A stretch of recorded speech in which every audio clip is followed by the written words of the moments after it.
Buenas noches, Sara. Gracias por estar en el canal. Bienvenida. Bueno, quisiéramos felicitarte por tu trabajo que has hecho. Y yo quisiera comenzar preguntándole sobre los inicios. Es algo bastante interesante porque comenzaste con un corto. ¿Cuál es la experiencia sobre Interior Bedroom Night? Okay, Sarah, welcome to the channel. And as we always do, let's talk about your beginnings. What can you tell us about the short film in an anterior bedroom night? Wait a minute. I I think I know, understood what you said. What was the last part of that? What can I tell you about what? yes, about your beginnings. Oh, And yes. the short film is called Anterior Bedroom Night. Oh, I see what you're saying. Got you. Now I understand. Yeah, you got a little like promo thing. I got you.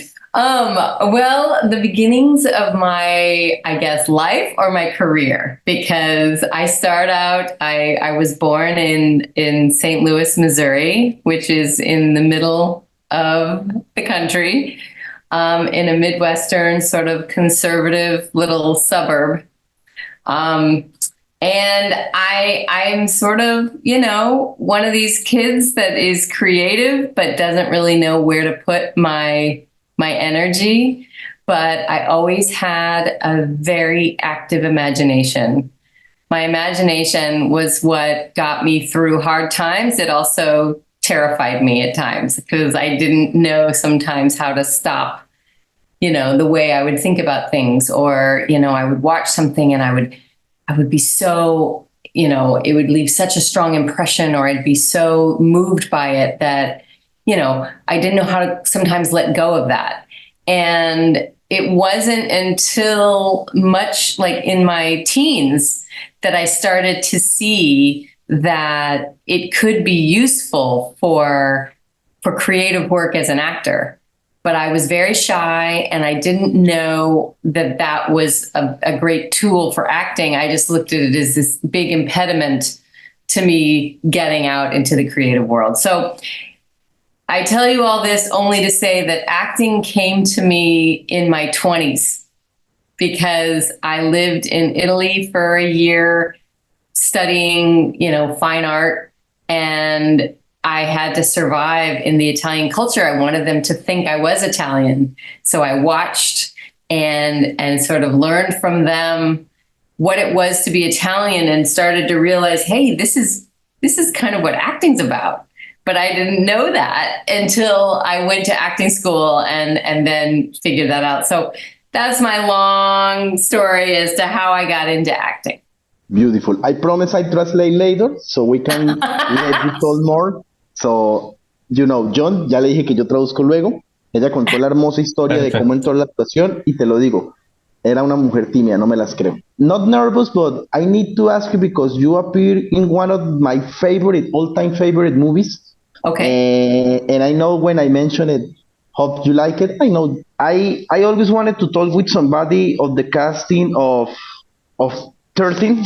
I think it's a very important movie. Yes. Yes. I saw it the same year. Of course, I was like in my 30s when I saw it. And no, I need to ask you, being Birdie, what a brave movie, what so ahead of his time. You see now the TV series, and 13 is so daring. What was being with all these amazing women, amazing casting? That is I'm so happy to hear you say that because, yes, it was a very, very influential movie at the time. And now I have two girls, 14 and 17.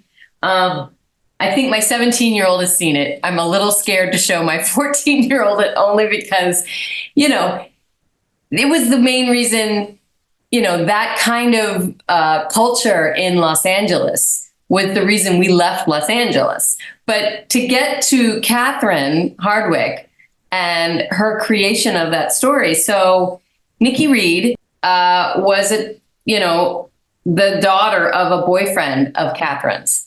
And she saw firsthand, as the girlfriend to the dad, what was going on with Nikki, and decided to try to help her through the process by writing about it. So it started off as an exercise to write about how hard it was to navigate being 13 in Los Angeles, really. And then before she knew it, she was like, wow, this is a really incredible script. project. And she talked to Holly Hunter about it. And once Holly Hunter was like, yes, I want to do it, then it became a real thing to do. I mean, I think that's the trajectory, because, my understanding now with movies is once you can have a great script and it can just sit there and never get made unless you have the actor that says, yes, I'm going to bring this. And Holly was that actress. So anyway, when I met Catherine, she was still a production designer, a very high level production designer. Like she did Vanilla Sky with Tom Cruise, and she's a great resume for that. And she's a wildly creative, powerful person. So she was telling me that she had done this project with Nikki, and she's like, oh, there's this really interesting part of Birdie if you want to read for it. And I said, yeah, that sounds so cool. I had just done 24, or I was in the middle of doing 24. And I just thought, yeah, this will be so different than Nina. I would love to take this on. And so the audition really was sort of improvisation. I loved throwing myself into the idea of I went down to Venice Beach and sort of observed sort of the culture down there and decided that was where I was from. And that is where Catherine still lives to this day. So she's very familiar with the whole culture of Venice Beach. And it was really, Catherine's just eye for detail in getting the cast that she did, and the relationship with Nikki and Holly and and of course Evan, who was incredible in it. I think she sort of discovered in Evan this really amazing way to work, because they would rehearse and improvise the scenes, and then I was blown away when I saw it. I mean, I was only there when I was there, but to the work that the two girls did together, I thought was just phenomenal. So anyway, all that to say, I'm so grateful that you know it and love it and appreciate it. Imagine the scenario. I was like, yes, 13, 14, 15. I watched it and my mom was next to me. Imagine watching that scene, that final scene, and talking, and I had to thank you, because Latin America is not that common to talk about depression. It's sort of like a new subject, and talking about depression with my mom, that movie helped me. Thank you. Oh, that's so nice. That's so nice. I mean, as a mom, that's the best. Any bridge we can get to help our kids, that's amazing. And I do think the power of a good story creates empathy and opens the door for a conversation that you might not be able to find. Sometimes you just need to see something in action, and that's great. And that is a big motivator for me now in storytelling.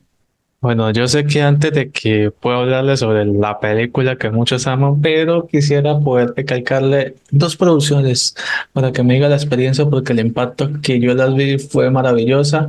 Una es M. Smart y la otra es la de Doctor House, el episodio. Entonces, ¿cómo fue el impacto en ambas? Wow, big questions. Before, John is telling me that before we talk about, what production, he saw Emmett Mars and also that famous episode of House. Oh! So what can you tell us? Yeah, well, you know that we are going to talk about that episode. That makes me so happy. That's so interesting. So yes, Emmett's Mark was one of the first films I ever did. I had done a little bit of TV. I'd done a lot of theater, but I hadn't really done an independent film yet. And I was living in New York and got it. And I worked with Scott Wolf, who, was a big TV star at the time, or had just come off his show. And then, of course, it had the Gabriel Byrne and, I'm blanking on the other English actor, but the fact that they were in it, it was just the first time I felt like, wow, I'm telling a story with all these really interesting actors. And it taught me a lot about just trusting I guess, my intuition that I really didn't know much about filmmaking at that point. So it was a very green project for me, but one that was close to my heart. And the house episode, I mean, that was such a fun and also very challenging sort of side job, because whenever you come into a big show and do just one episode, it's sort of like you come into play with everybody who's just got their stuff down. They know the drill, they know what they're doing. But Hugh Laurie was so lovely and so helpful in some of the harder scenes that I had to do that, yeah, it was just a joy. But it was a tough one with, I mean, you know, the heart and the cutting and there's so much to take on in that episode. But I'm glad people saw it. And before I let Jhon, the other actor is Tim Roth. Wow. Gabriel Byrne, Scott Wall, and Tim Roth. Yeah. Tim Roth, that's who it was. Sorry, I don't know why. I'm having a senior moment. He's awesome. So yeah. And I'm happy Jhon asked. I always loved when Jhon asked about little gems like Emmett Smart. Yeah. It would be fun to see it again. I don't think I've seen it since I made it. So it would be fun to rewatch it. Jhon is an expert searching for that movie, so I will ask, Jhon, ¿tienes el link de Emmett Smart? Ella quiere volverla a ver.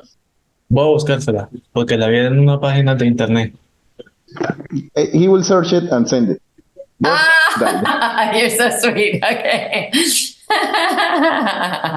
Sí quiero enfatizar sobre una película que es El Maestro. Es una gran producción junto con Sander, el esposo, así que bueno, comentan un poco sobre la experiencia en eso y lo disfrutamos. Inclusive Matthew de la Mater la recomendó también. Él estuvo en el canal. Dime el nombre de la persona que la recomendó. Matthew de la Mater. Estuvo en el canal. Okay. Oh, yes. Of course. No, I'm happy because Jhon, back on those times, asked Sander about El Maestro. Oh, yes. A good friend, Matthew de la Mar, also recommended it. I know he was working with both of you and he was living close, a beautiful actor. It was, no, I love El Maestro. So it's now your turn to talk about El Maestro. Oh, sweet. I'm so glad. So yeah, The Maestro was the last project we did in Los Angeles before we moved to Maine. And it was, again, another, labor of love by our friend Adam Cushman. The family of Mario Tedesco had wanted to make a tribute to this teacher. The family of the student to the maestro wanted to make a tribute to this beautiful teacher. And I just loved the whole process of coming in, knowing I was going to only speak Italian in the movie, and to learn the history that was happening in the 50s in Los Angeles that I had no idea about. So yeah, it was really wonderful too to watch Xander take on that role and do such a beautiful job with it. He doesn't play the piano at all. And he was very nervous about that part of it. But I just thought he did such a beautiful job. So Sander tricks us. He doesn't play the piano, so he really do his job well because he tricks us. And now the trivia. Yes, the actor is Matthew de la Mater, and he worked with An Alchemy of the Spirit. It's in the production. Yeah, Matthew. Yeah, and he was here. And I will not, Jhon. Jhon hasn't uploaded that interview. Jhon, tienes que subir esa entrevista, la de Matthew. Por favor. Inclusive doy un dato interesante. Marina Huerta, que es actriz de doblaje, ella le dio voz a Sara en una producción que es la del episodio de Doctor House. Y Cintia Alfonso, si no estoy mal, hizo también la voz para Sara en Hombres de cierta edad. Entonces, qué bueno que todas ellas estuvieron en el canal. Okay, this is another trivia. It's not a question. Jhon is now interviewing people that do voiceover here in Latin America, and he interviewed two of your actresses.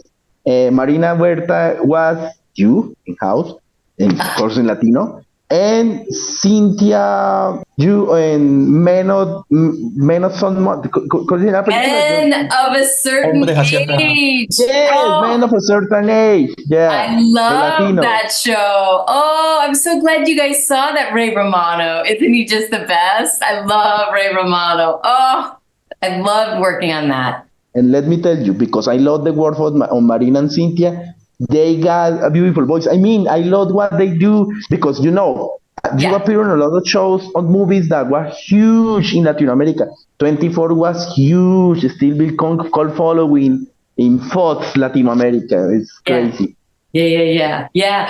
That's I would think it was a really hard job to do that, to revoice, to come in. I mean, I find looping hard enough, but then to come in and watch something, I'm so curious of the process to watch it and then have to get the feeling from just watching it and embody the voice. It's and hats off to those actors and actresses. I will ask John if they can ask there so they can show you. John dice que ella le gustaría ver cómo es el proceso de que la doble, entonces no sé si tú puedes decirlo a Marina o a Cintia, que son Voy a diosas, ¿no? preguntarles a ver si me envían un material de eso para enviárselo a Sara. Sería buenísimo para que ella lo publique.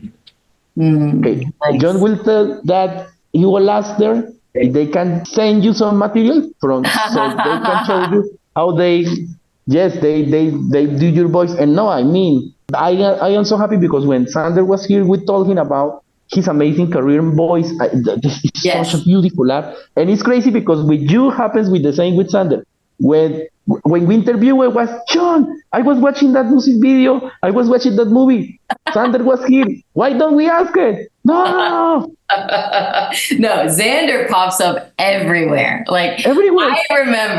I remember watching MTV as a kid and watching the video, and I watched this video a million times. And then he told me, he's like, "Oh yeah, I'm in that video, Electric Avenue." I'm like, And then in I the went Beatles back, video, and he's in the and he video. appears- He's the homeless guy in the video. Oh my god! I was like, "That's so and funny." he's the also the villain in the Meatloaf video. I was watching when all the homages from Meatloaf, and I was no, you're not. You're kidding me. In fact, when I ended the interview, I was watching North Country, and no way. Yeah. He's the one, and I started, and always we rewatch because Jhon, and I'm happy with this project because it's a love project. This channel is still a love project. We also talk with a lot of people, and they say, "Oh yes, we work with him," and I was, no way he appeared in that movie and everywhere. So good in that. Oh my god, so good. Yes. But now is the time, Jhon. Es tu momento. Sí. Yo sé que estás esperando porque es de tus favoritas, díselo. Bueno, yo que he estado poco a poco escribiendo para complementar los libros, leyendo y todo, ¿qué es la importancia de determinar una gran madre? Como lo es la madre de en Twilight. Eso es, ¿qué significa el rol de la mamá en esa saga? Jhon, Jhon is asking about being a mother Yep. in Twilight, but let me tell you, Twilight is so important to Jhon.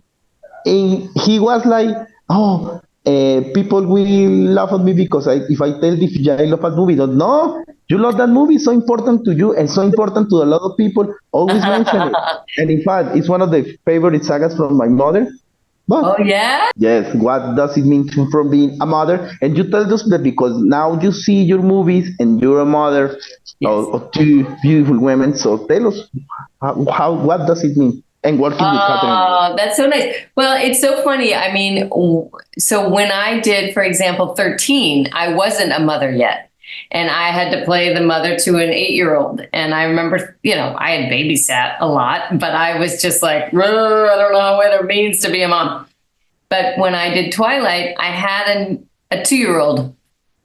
And it's something that I feel so grateful to. I mean, I guess what I'll say there is this. I always knew I wanted to be a mother, but I never understood how I would have a creative life and be able to still be a mom until I did a movie called The Lather Effect, which everyone, a lot of the women in the cast with me, and there was a lot of people in the cast, had kids, and they would bring them to set.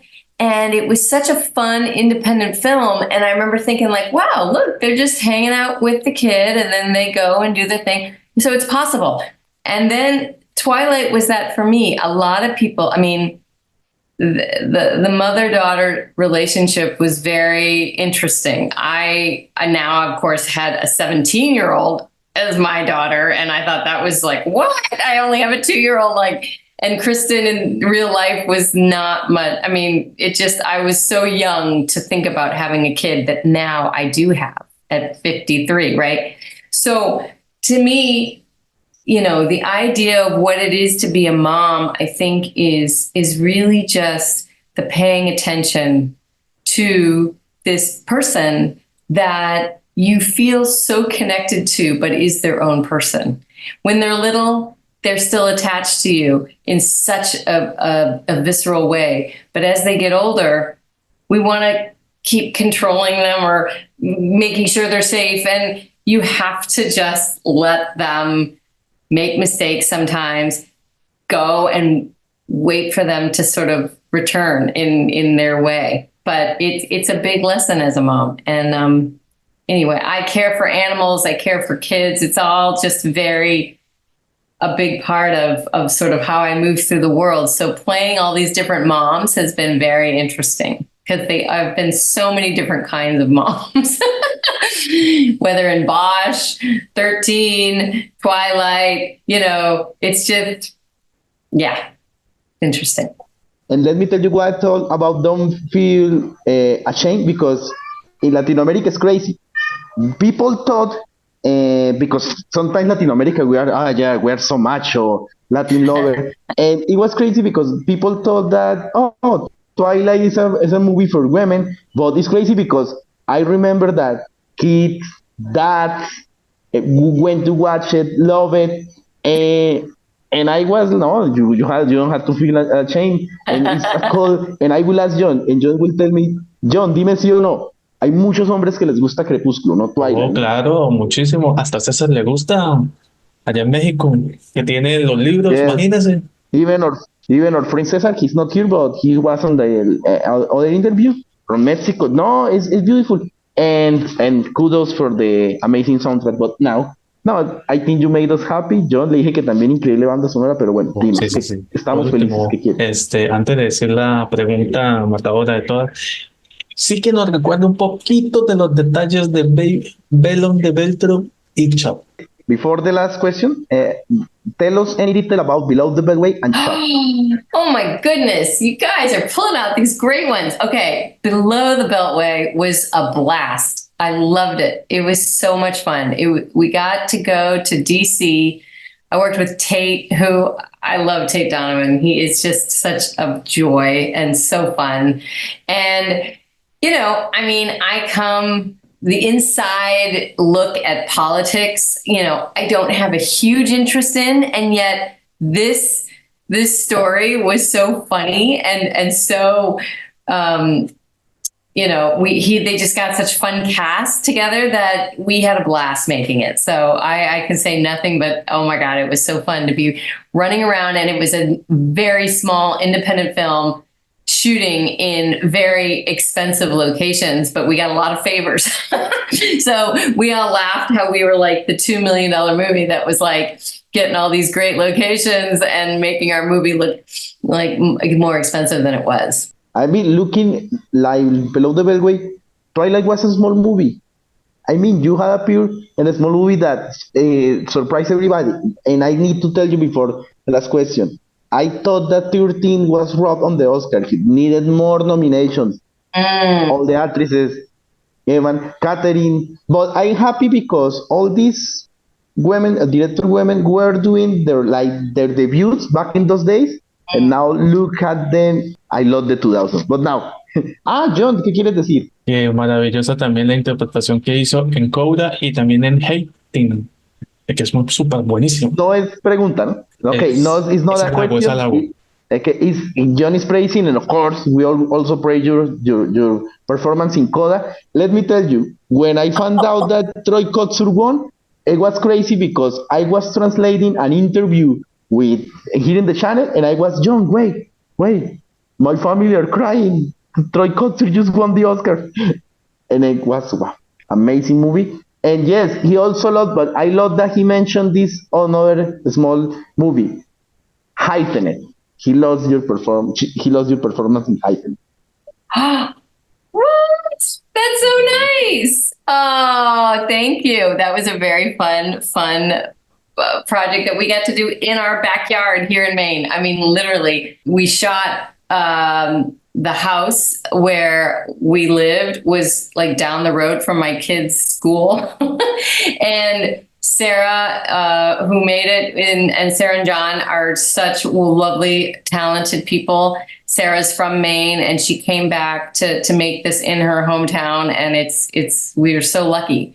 But that was, of course, fun to work with Xander and to get to live the dream of being in Maine and get to shoot a fun story here in Maine. But I want to say something really quick about Coda, because so Coda, if I'm clear about the version of the movie you saw, you only saw me at the end, like smiling, right? I had actually 2 wonderful scenes that got cut in Coda because they didn't. I play, of course, the wife to the music teacher, and they had scenes where I'm forgetting the character's name. Comes Amelia or whoever comes to the house to meet her music teacher, and I'm there with the kid, again, the mom, and they were just really fun scenes because they want to show his like life outside of the school. But at the end of the day, they were like, I mean, Sean called me and she's like, I'm so sorry. I begged you to come help me and do this film with me, and now I have to cut your scenes because it's nothing personal. It has to only be about the family. It's too much story to get into the story of his family.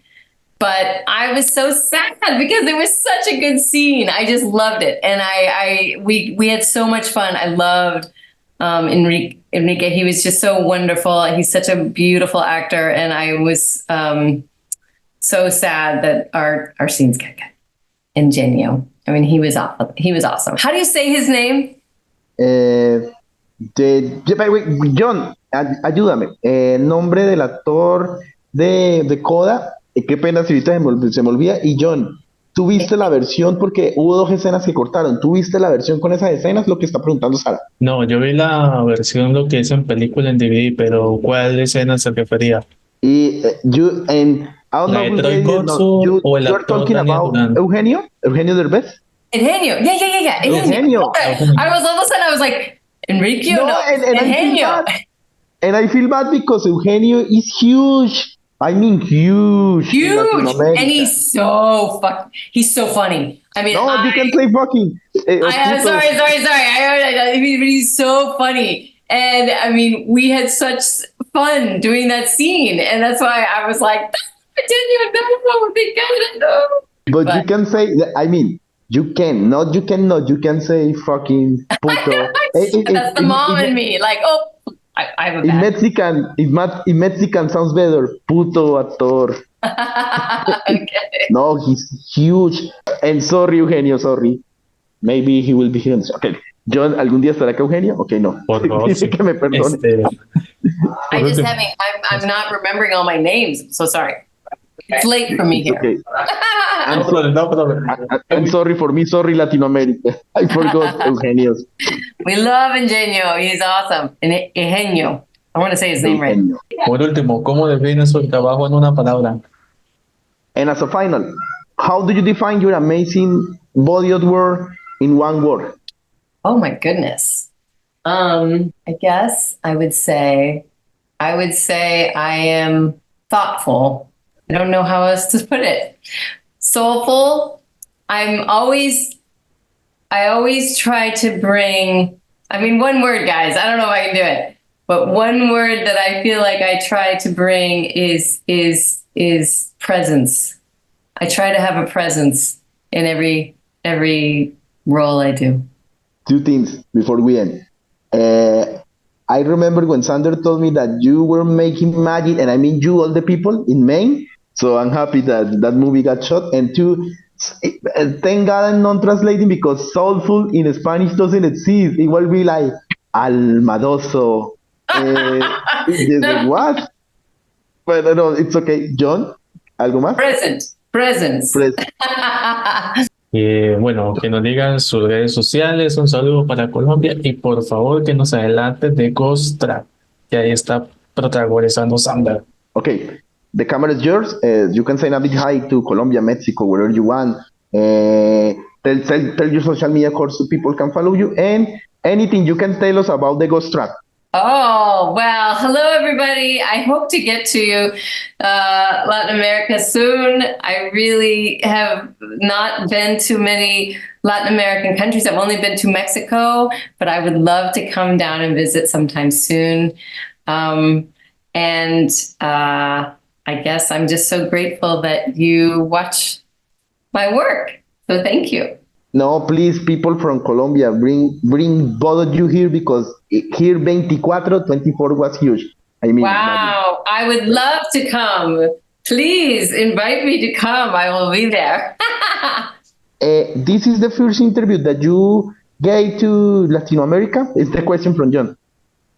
I think so. I mean, I wish I don't know. I mean, maybe back when 24 first came out, I know I did a lot of radio interviews, but I don't know. I don't have this memory of translating like this. So I think it is. So thank you. Thank you for being the first. You're so nice. No. Sara, muchas gracias por la oportunidad, gracias por estar en el canal, bienvenida siempre y bueno, mucho éxito. Y saludos a Sandra.